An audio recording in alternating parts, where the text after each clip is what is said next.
ग्रामविकास मंत्री जयकुमार गोरे यांच्या नेतृत्वाखाली हिंगणे सोसायटीत एकमत 13 संचालकांचा रमेश काळे यांच्या नावावर सर्वानुमते ठराव।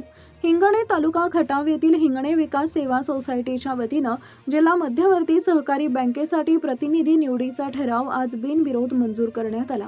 ग्रामविकास मंत्री जयकुमार गोरे यांच्या नेतृत्वाखाली तसेच हिंगणे भाजप अध्यक्ष प्रल्हाद शेठ निकम यांच्या प्रयत्नातून रमेश गंगाराम काळे यांच्या नावावर 13-0 अशा एकमतानं ठराव संमत झाला।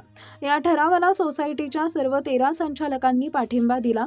यामध्ये अतुल कुमार निकम, अजय रामचंद्र कुदळे, हनुमंत बबन निकम, रमेश गंगाराम काळे, रामदास शंकर काटकर, किशोर राजाराम काळे, पोपट एकनाथ काळे, सुरेश विठोबा काळे, राजाराम गणपती काळे, ज्ञानेश्वर विष्णू कुदळे, राजाराम मल्हारी ढोले, मंगल नंदकुमार कोकाटे आणि रंजना विलास काळे या संचालकांचा समावेश आहे। रमेश गंगाराम काळे यांच्या नावावर बहुमताने व बिनविरोध ठराव झाल्यानं परिसरात समाधानाचं वातावरण असून संबंधित पदाधिकाऱ्यांचं अभिनंदन करण्यात येत आहे।